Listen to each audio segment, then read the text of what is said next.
Que maravilha de testemunhos crentes dão, né? Os cristãos afastam outros cristãos. Isso é triste? João capítulo 8 vai dizer assim: Jesus, porém, foi para o Monte das Oliveiras. Ao amanhecer, que coisa linda! ao amanhecer, ele apareceu novamente no templo, onde todo o povo se reuniu ao seu redor. E ele se assentou para ensinar. Os mestres da lei e os fariseus trouxeram-lhe uma mulher surpreendida em adultério. Fizeram-a ficar de pé diante de todos e disseram a Jesus: Mestre, essa mulher foi surpreendida em ato de adultério. Na lei, Moisés nos ordena apedrejar tais mulheres. E o senhor o que diz? Eles estavam usando essa pergunta como armadilha, a fim de terem uma base para acusá-lo. Mas Jesus inclinou-se e começou a escrever no chão, com o dedo. Visto que continuavam a interrogá-lo, ele se levantou e lhes disse: Se algum de vocês estiver sem pecado, seja o primeiro a atirar a pedra nela. Inclinou-se novamente e continuou escrevendo no chão. Os que ouviam foram saindo um de cada vez, começando pelos mais velhos. E Jesus ficou só com a mulher em pé e diante dele. Então Jesus pôs-se em pé e perguntou-lhe: Mulher, onde estão eles? Onde estão os teus acusadores? Ninguém a condenou? E ela respondeu: Ninguém, Senhor. Declarou Jesus: Eu também não a condeno. Agora vai e abandone a sua vida de pecado.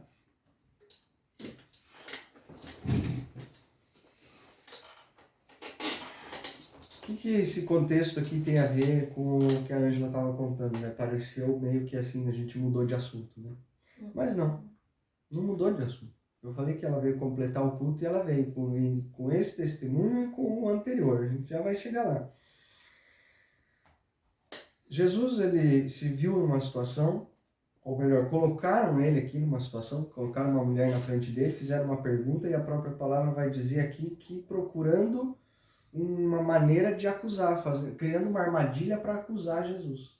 Né? Ele estava ali quieto no canto dele, ensinando, e os fariseus que chegaram perto dele procuraram essa armadilha, procuraram montar uma situação para quê? Para pegar Jesus ali, vamos dizer assim, no bom português, para pegar Jesus de calça curta, né? Vamos dizer, então ele vai ter que responder isso aqui de acordo com a lei, porque se ele responder assim, então a gente vai dizer que tudo que ele está falando é mentira e a lei é o que vai valer. Só que diferente de Pedro, quem que lembra de Pedro? Pô, ele não está na história aqui, né? Poxa vida, o que ele está fazendo aqui no meio do caminho? Quem que lembra de Pedro quando Jesus fala para ele, olha, é necessário que eu morra, que eu seja preso, que eu isso, que eu aquilo e tal. Num ímpeto, o que ele faz? Não, isso não vai acontecer. Aquele que vier te prender, eu mato primeiro. Eu não vou te abandonar. Agindo sempre naquele ímpeto dele, né? O Pedro, daquele jeitinho suave dele, ele não ponderava as coisas.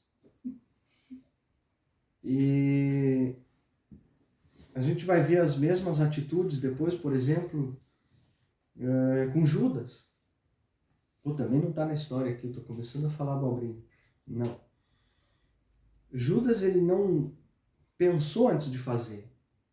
Ele teve a oportunidade, Jesus estava com ele conhecia os passos e tudo, bastou o quê? Bastou uma oferta. Ó, eu quero aquele cara ali. Se você entregar, eu te dou tanto. E ele não pensou nas consequências, ele não pensou no que poderia acontecer, ele não pensou em nada. Você imagina se Jesus age aqui com essa mulher e com os fariseus da mesma forma? Sem discernimento, sem entendimento, sem a principal coisa que nos falta hoje. Sem equilíbrio. Imagina se Jesus olha e fala assim, não, realmente, está escrito aqui, está na lei, vai, apedreja. Ele estaria indo a favor da lei, ele estaria cumprindo o que a lei manda, Mas tudo aquilo que ele veio fazer na terra ia cair por terra, ia ser anulado. Por quê? Para cumprir a lei, ele ia estar condenando uma pessoa. Ele ia estar condenando aquela mulher por aquele ato. E se ela tivesse arrependida? E se ela saísse dali, como ele falou, vai e não faça mais? E se ela realmente não fez mais? Jesus anula tudo o que ele está fazendo, todo o trabalho, todo o sacrifício que ele teria, simplesmente para cumprir a lei, por conta de um ímpeto, por conta de uma falta de equilíbrio, de uma falta de pesar as coisas. Atira mesmo, vai, mete pedra nela, ela está errada, ela adulterou, a lei está falando, não adulterarás, e se for assim. Só que, quando ele equilibra isso, ele não dá uma resposta nem para um e nem para outro. E a gente tem essa necessidade de responder a todo mundo, a todo tempo, né? Sim. Se eu disser que não alguma coisa, eu tenho que dar uma satisfação. Se eu disser que sim, eu tenho que dizer o porquê que eu estou dizendo que sim. A gente perdeu a vontade própria, a gente perdeu a identidade, a gente perdeu a autenticidade. E junto com isso, a gente não se dá conta, mas com tudo isso a gente perde o respeito das pessoas. Num tempo mais antigo, umas 2 gerações para trás, se o pai e a mãe chegassem em casa e falassem que não, eles precisavam dar explicação? É pai e mãe. É não e pronto, e não vai fazer, e não vai ganhar, não vai comprar, não vai sair, não vai isso, não vai aquilo. É pai e mãe e disse que não e acabou. Com a geração de hoje é assim? Se a gente falar que não para uma criança... Não só para uma criança. Mesmo para os adultos, né? Se a gente falar que não, tem que vir um caminhão de explicação atrás, porque senão você vai perder o teu crédito, você vai perder a tua, sei lá, você vai perder a boa visão que as pessoas têm de você. Só que com essa falta de posicionamento, a gente acaba dando demais, ou se sente na obrigação de doar demais, de dar explicações demais, de se justificar demais. Porque a gente não pensa antes de responder, antes de tomar uma atitude, antes de ir para algum lugar, antes de fazer alguma coisa. A gente não pensa, a gente simplesmente vai e faz. E o exemplo que Jesus está nos deixando aqui, pela falta do hábito da leitura e de se contextualizar naquilo que está acontecendo ali, a gente não segue mais esse exemplo. Jesus, ele não defendeu a lei a 100%, condenando a mulher, mas ele não absolveu a mulher de uma maneira que ele condenou a lei. Sempre há uma saída. Sempre há uma maneira de você se posicionar sem ter que defender um para condenar o outro.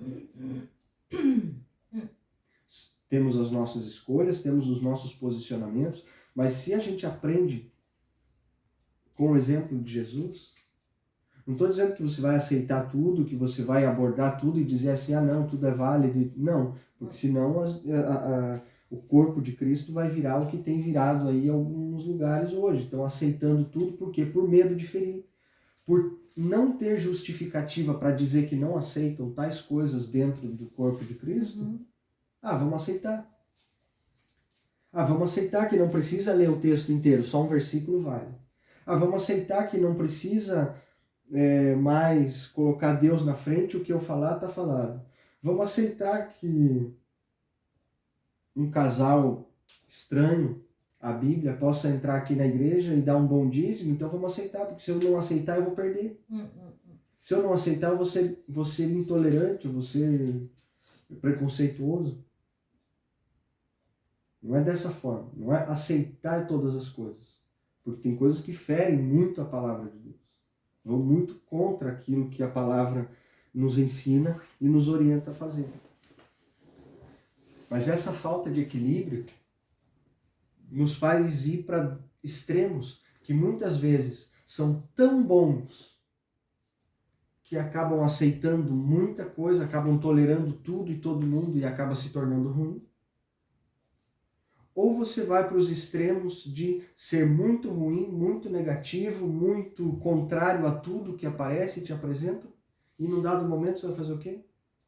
Se encontrar fechado num canto sozinho porque você não aceita mais ninguém, todo mundo é ruim, todo mundo é errado, todo mundo... Não tem mais equilíbrio. Não tem mais o que Jesus fazia.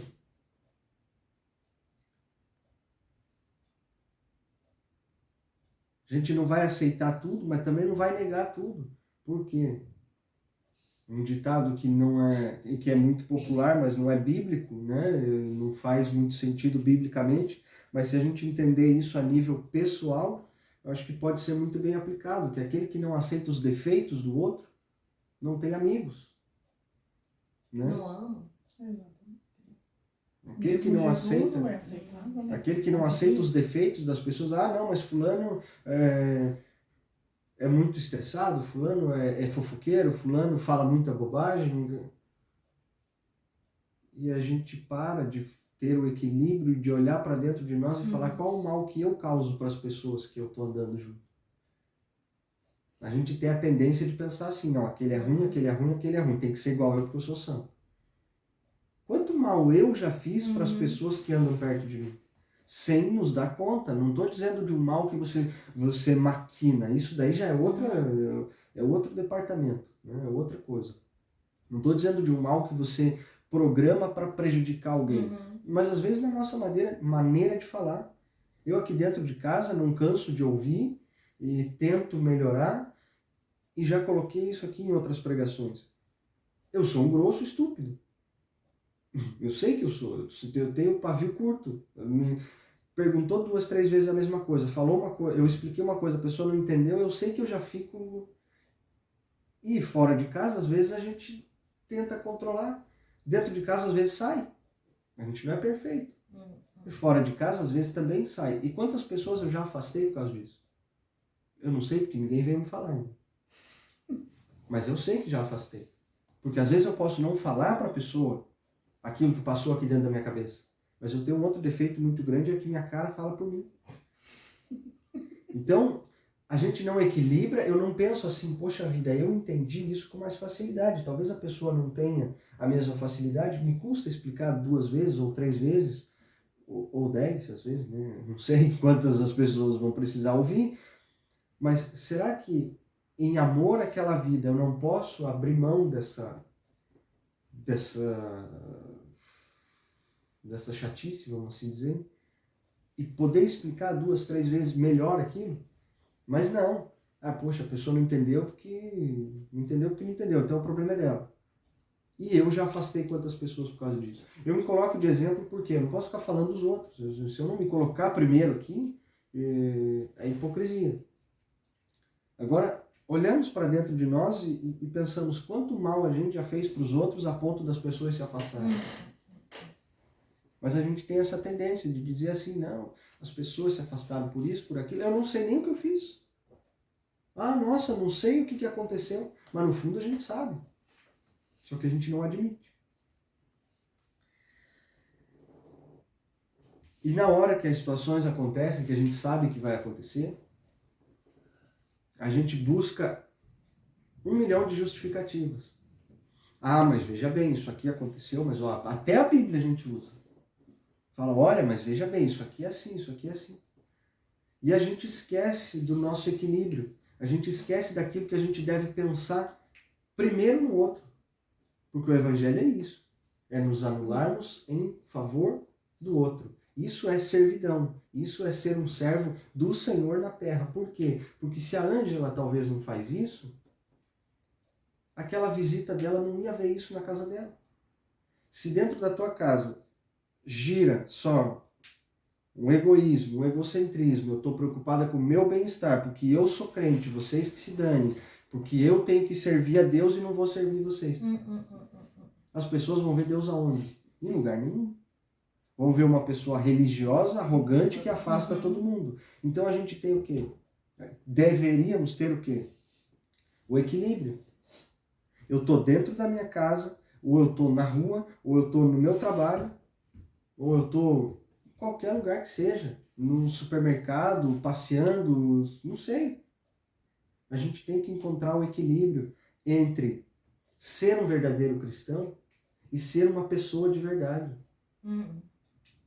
Se a gente anda pela rua, geralmente isso acontece quando está perto de outro cristão, né? De outro crente. A gente anda pela rua, vai no mercado, vai não sei aonde e tal, mas se tem alguma outra pessoa aqui da mesma igreja, por exemplo, viramos santão. Bom dia, paz. Bom dia, paz. Né? Até para comer da glória. Até para comer. Senhor, te agradecemos. E tá sozinho para ver. Alguém passa na rua e faz assim para querer dar bom dia. Bom dia para quem? Não há um equilíbrio. Ou é 8, ou é 80. Ou eu sou o santão, ou eu estou afastado de tudo. E o equilíbrio foi-se embora. E as pessoas que estão lá fora que não conhecem nada disso aqui? Nunca ouviram falar em Jesus? Nunca ouviram falar na Bíblia? Ou se ouviram já de uma maneira negativa, já não querem mais ouvir, já recusam. Então, que Bíblia somos nós que esses lá fora vão ler? Aonde está o equilíbrio em chegar no trabalho e às vezes a Dani me puxa a orelha por causa disso. Com certa razão. Só que eu tento buscar o equilíbrio. Tem gente no meu trabalho, que eu não entrei ontem, já fazem 4 anos que eu estou na mesma empresa. Tem gente no meu trabalho que nem sonham que eu faço fora da empresa. Não sabe que eu estou aqui no domingo de manhã pregando. Não sabe que eu tenho um certo nível espiritual ou autoridade, se posso assim dizer, não sei. Mas tem pessoas lá dentro que não sabem. Ao passo que outros que não são, não que eu seja o mais equilibrado, mas ao passo que outros são menos equilibrados ainda, aonde elas passam, elas têm que anunciar. Olha, eu sou crente, olha, eu sou pastor, olha, eu sou isso, olha, eu sou aquilo. Mas na primeira atitude que a pessoa tem que mostrar o que ela realmente é, ela pisa na bola. Ela vai totalmente contra aquilo que... Era melhor que nem falasse. Era melhor que não falasse. Por quê? Em contrapartida, o teu comportamento no trabalho, como que é? Não, eu, assim, é muito suspeito falar de mim, mas eu não tenho do que ser reprovado por comportamento no trabalho. De seriedade, de retidão, de tudo. Entende? Ao passo que muitos entram num lugar, batem no peito, eu sou um pastor. Tá bom, mas então vamos fazer o teu contrato. Não, mas veja bem, poxa, eu não posso ficar sem o contrato. Você não pode me pagar por fora? Veja bem, vamos fazer o contrato, mas o meu documento sabe como é que é. Mas na hora de entrar no lugar, bate no peito e diz, eu sou pastor, eu sou cristão, eu sou da igreja de Deus. Gente, onde é que fica o equilíbrio nisso? Equilíbrio esse que a gente tem que pensar que o que acontece dentro de uma igreja, o que acontece nas nossas reuniões, o culto a Deus, é um momento de entrega. É um momento que, é claro, você vai pular, vai gritar, cada um da sua maneira, enfim, quem sou eu para julgar isso aqui, mas você vai se derramar naquele momento de culto ali dentro daquele ambiente. Chorar, orar, ler, enfim. A hora que isso aqui acabou, você é uma pessoa comum. É uma pessoa normal. Nós somos todos pessoas feitas de carne e osso, passíveis de erros, criaturas de Deus. Embora alguns tenham sido dados para determinadas funções específicas, mas acabou essa reunião aqui, todo mundo faz a mesma coisa depois. Todo mundo precisa de um trabalho para sobreviver, todo mundo tem uma casa para cuidar, todo mundo tem uma vida para se ocupar, tem o seu lazer para fazer. E dentro disso é onde a gente precisa trazer o equilíbrio. Eu não posso acabar o culto aqui e falar, pronto, eu fiz a minha parte, sair lá e viver da maneira que eu bem entendo. Não, porque em Jesus eu sou livre, então eu faço o que me der na telha. O meu testemunho, uma hora, vai entrar pelo rabo. Porque se eu faço o que eu me der na telha, tem coisa que vai escandalizar muito outras pessoas.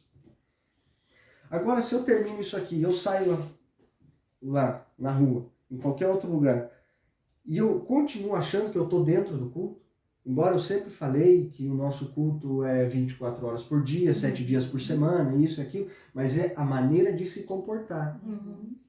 Não é a mesma temática que a gente tem aqui dentro que a gente vai ter lá fora. Você vai sair do portão para fora, levantando os braços, gritando, glória a Deus, aleluia. Você vai passar por um louco na rua, por um maluco. Porque tem muita gente que não vai entender. E você vai fazer o que com esses? Vai afastar de vocês. Vai dizer, esse cara aí... Nada vai impedir, é óbvio. A gente vai sentar para tomar um café, vai sentar para almoçar num restaurante. Por que não? Ter um momento ali de reflexão, uma oração antes da comida, agradecer e tudo. Mas não precisa de exagero. Aí, outro exemplo de falta de equilíbrio, já que estamos falando de restaurante e comida. A tua atitude vai contar muito mais em relação aos outros do que aquilo que você faz naqueles que estão perto. Chegou a comida, ninguém vai tocar no prato antes de orar. Todo mundo abaixa a cabeça, fecha o olho, o restaurante inteiro está vendo que vocês estão orando para comer. Uau, que bonito isso. Só que daí passa-se o almoço todo. Primeiro que já tem alguma coisa que faltou na mesa, você já vai tratar o garçom mal. A oração que você fez antes do almoço já foi pro rabo. Ainda que esse tipo de coisa não aconteça, que se passe tudo bem, na hora de você ir no caixa pagar a conta, o caixa te deu o troco errado, a mais. Se for a menos, todo mundo vai reclamar. Né? Agora, se te deu a mais, você vai fazer o quê? Você chegou no caixa, você cumprimentou, você chamou a pessoa pelo nome, você teve empatia, respeito por aquele que está te servindo, isso já é mostrar o reino, isso já é mostrar respeito pelo outro. Ou a tua mesa vai servir de vida dos outros. Ora pela comida e... Aí se você receber um troco a mais, você vai se dispor a devolver e falar, olha, por favor, isso aqui está errado. Você me deu a mais, você tem que me dar só isso aqui.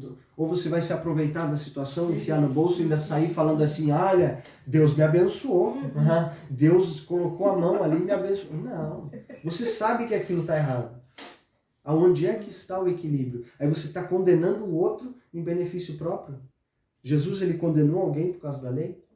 Ele condenou a mulher por conta da lei? Ele condenou os fariseus por causa do pecado da mulher? Aonde anda o nosso equilíbrio? Aonde anda o nosso equilíbrio quando estamos no culto do domingo de manhã ou de tarde e o pastor fala lá na frente que para que você servir a Deus, você precisa estar ali dentro da obra, fazendo alguma coisa ali para Deus. Aí você começa a se envolver naquele assunto, né? Poxa, então eu tenho que vir também no estudo de terça, de quinta, sei lá. Cada um faz no dia que mais convém, ok? Mas daí isso daqui não é o suficiente, porque eu só estou terça e domingo. Mas tem mais atividades no outro dia, então eu preciso servir a Deus. O pastor está falando que é para Deus, então é para Deus. Eu tenho que vir na quarta, eu tenho que vir na quinta. De repente eu estou há 6 dias na semana dentro da igreja. Ah, eu estou servindo a Deus. Dentro de casa. E aí a tua casa está faltando.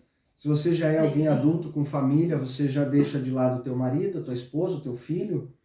Ou mesmo se você é sozinho, solteiro e mora com os pais, você deixa o tempo com os pais para poder estar lá dentro. Cadê o equilíbrio? E a gente vira no que está virando hoje, num ativismo desenfreado, usando o nome de Deus, e Deus nunca está ali. Porque aonde você tem que mostrar ele para as pessoas, onde você tem que expor a atitude dele para as pessoas, você não tem tempo de estar, porque você está todo o tempo fechado no meio de um monte de gente que fala a mesma coisa, que parecem,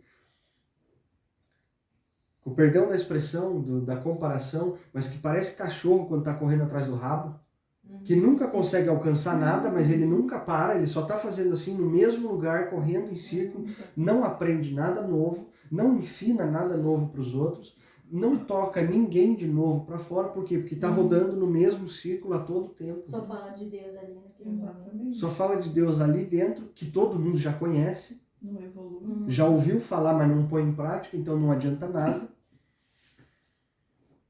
E a gente perde o equilíbrio. A ponto de fazer o quê? De fazer o que o Senhor tem me falado e nos puxado a orelha em alguns momentos. A ponto de servir, fazer, nos doar. E às vezes uma prioridade que seria a nossa casa, a nossa evolução pessoal, eu digo isso aqui agora dentro da minha casa especificamente, talvez isso estacione por estar tanto servindo fora, por estar tanto servindo as pessoas, por estar... E aí perde-se o equilíbrio. Ah não, eu estou fazendo tanto aqui, mas poxa, do outro lado está faltando. E aí como é que fica? Então, em tudo na vida, em tudo, a gente precisa do equilíbrio. Tudo que é em excesso vai nos fazer mal uma hora. Tudo. Poxa, mas eu, alguns anos atrás, escolhi estar com a Dani, estar com a minha esposa, casar com ela, formar uma família e estarmos no mesmo ambiente. Passar o dia inteiro, 7 dias por semana no mesmo ambiente dá ruim. Ah, mas por quê? Já enjoou, já está cansado? Não, eu quero que seja assim até o final da vida, como a gente prometeu lá atrás um para o outro. Só que somos pessoas de temperamentos diferentes, de ideias diferentes, e isso vai ser assim com todo mundo. Se disser que existe um casal que é totalmente compatível, que tem as mesmas ideias o tempo todo e não briga, desconfie, porque tem alguma coisa errada. Então, somos pessoas diferentes, de ideias diferentes e que precisam de tempos diferentes. Tem um momento com Jesus, né? Exatamente. Então não tem casal, como passar. Né, dentro de casa. Sim. Não tem como passar o tempo todo grudado, fazendo a mesma coisa, falando a mesma coisa, com tudo. Todo mundo precisa do seu tempo. Se você passar 24 horas do teu dia acordado dizendo que você vai estar com Jesus, que você vai parar, que você vai ler a Bíblia, que você isso, que você aquilo, também arrisco dizer assim, em alto e bom tom, é mentira. Não, e até Jesus vai mandar você dormir. É sério? Né? E é mentira. Você adoece? Porque o que a gente vai fazer? Ah, eu posso até começar a ler aqui, começar a orar, começar isso, começar aquilo, tal. Daqui a pouco a mente divaga. Você precisa de um pause, você precisa de um tempo. As minhas pregações têm ficado de mais e mais curtas, talvez não é de propósito isso, eu sei, mas falei isso no começo dos nossos estudos, lá quando a gente começou a fazer. O nosso cérebro tem um tempo que ele absorve informação. Passou disso, já começa a dar sono, pode ser o melhor pregador do mundo, com a melhor didática, o melhor isso. O cérebro não vai absorver tudo aquilo que você está ouvindo o tempo todo. Se você passar mais de 45 minutos, ali 1 hora e meia, 2 horas e tudo, já começa a ficar cansativo, já começa a ficar repetitivo e você não começa a absorver mais aquilo. Você já vai perder a metade da informação. Aí entra a nossa famosa expressão encheção de linguiça. Para eu te segurar por mais tempo aqui, colocar mais caraminhola na tua cabeça, eu vou passar 1 hora e meia, 2 horas falando, você vai sair daqui pelo menos convencido de que você tem que voltar no outro dia. E não precisa disso. Perda de equilíbrio. Tem um exagero de um lado, e eu costumo dizer também que todo exagero, todo o excesso que a gente comete, nessa falta de desequilíbrio, é para esconder uma falta do outro lado. Eu passo 2 horas falando, enchendo a cabeça das pessoas aqui de palavras, falando, e ao mesmo tempo não dizendo nada, porque se eu tenho que passar muito tempo falando alguma coisa, é por falta de conteúdo. E às vezes é para suprir um desejo pessoal, né? Eu Sim. preciso ser ouvido, então. Então, parece incoerente, eu sei que o que eu falei pode não ter sentido, mas reflitam. Falar muito, falar em excesso, reflete uma falta de conteúdo. Porque quando você tem o que falar, quando você tem um conteúdo consistente para falar, 5 minutos ou 10 você já falou e já explicou e a pessoa entendeu aquilo que você falou. Se você não tem conteúdo, se você não tem base para falar, você vai precisar falar muito para convencer uma coisa que não tem explicação. E nesse meio, a gente não pode esquecer as entrelinhas e nem deixar a palavra de Deus fora disso, de maneira alguma.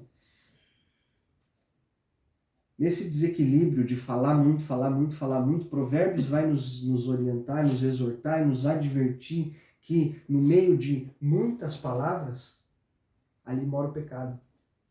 Eu tenho uma resistência com gente que fala pelos cotovelos. É sério? Tropeça pela mesma palavra, né? Fala na palavra, né?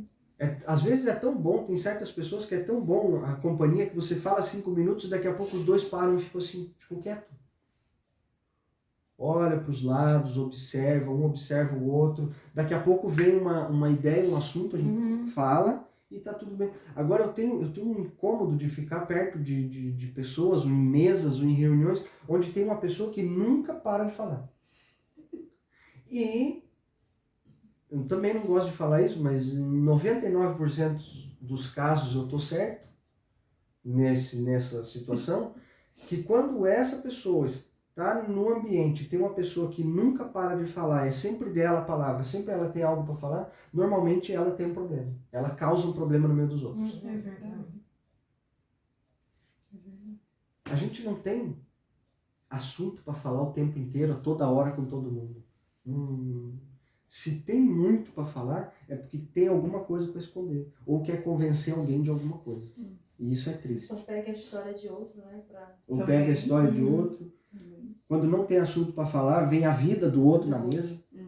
Ah, porque fulano você viu, porque ciclano você viu. Aí não se preocupe. Não, eu posso falar aqui com 100% de certeza e sem medo de errar. Quando você não estiver nessa mesa, é a tua vida que vai estar nessa mesa, na boca dessa pessoa. É fato isso. É claro e limpo como a água.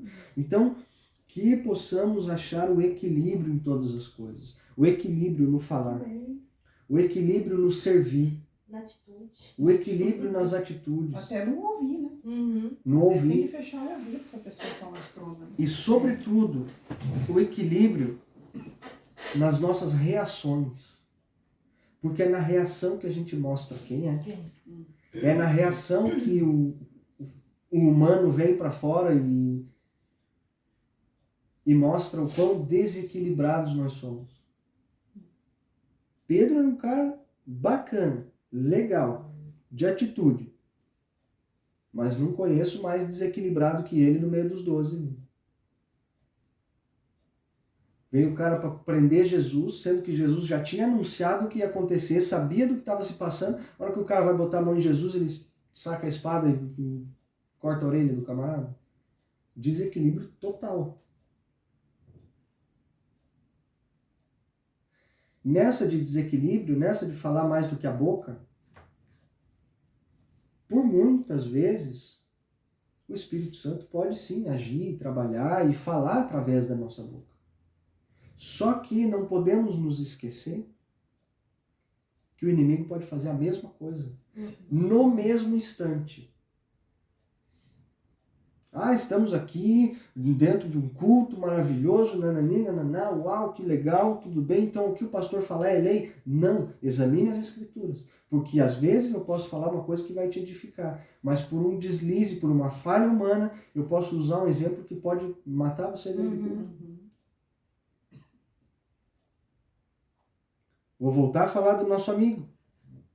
É feio falar dos outros, né? Não, mas eu vou falar dele. Pedro, ele...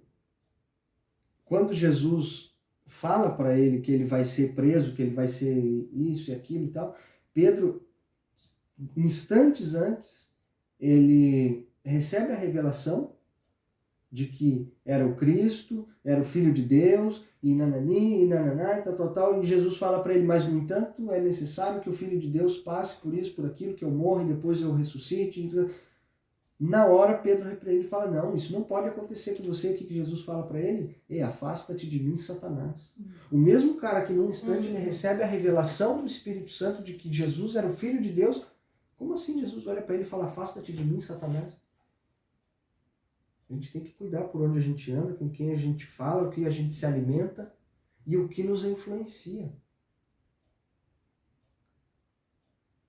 De volta no equilíbrio. Não adianta eu sair ali na rua, glória a Deus, aleluia, desequilibrado completamente, mostrando a santidade, se no meu coração eu tenho outra coisa que vai me levar a fazer mal depois. No mesmo tempo que eu levanto a mão e grito aleluia, eu posso estar levantando a mão, gritando aleluia, mostrando os 2 dedos para aquele que eu não gosto na rua. A gente é humano, a gente é falho e a gente pode ser sim influenciado pelo espiritual. Então que a gente encontre o equilíbrio e não faça bobagem no meio do caminho. Amém. Que a gente encontre o equilíbrio entre o servir a Deus, aonde quer que seja, e o servir a Deus dentro da nossa casa. Para que a gente possa servir de exemplo para aqueles que não conhecem. Assim como aquela tua colega foi tocada pelo teu exemplo, Ângelo, que todos possamos agir assim para sermos exemplo. Porque sem equilíbrio, a gente vive 100 anos, a gente acumula riquezas, a gente deixa muitas coisas que têm preço para trás, mas que não tem valor. A família hoje da senhorinha que morreu, lá, da sua cliente, pode estar brigando por um quadro, pode estar brigando por uma louça, podem estar se matando por causa de um apartamento enorme. Dinheiro no banco. Agora, de valores pessoais, de legado pessoal, será que os filhos estão brigando pelo exemplo? Não, eu sou mais parecido com ela. Não, porque ela fazia assim, eu quero fazer igual. Será? Ou será que eles olham para ela e falam assim, poxa, ganhou tanto, tem tanta coisa, olha, morreu, eu vou lucrar tanto com isso. Mas não valia um doce. Mas era uma pessoa ruim, amarga. Então, qual o legado? Eu não sei, eu não conhecia, eu não estou julgando, mas é uma reflexão para nós encontrarmos um equilíbrio de o que a gente vai deixar. Talvez é um tempo ainda muito distante para eu pensar nisso, mas é uma construção. Hoje eu não tenho um apartamento de 3 andares, obras famosas, o dinheiro que ela tinha no banco.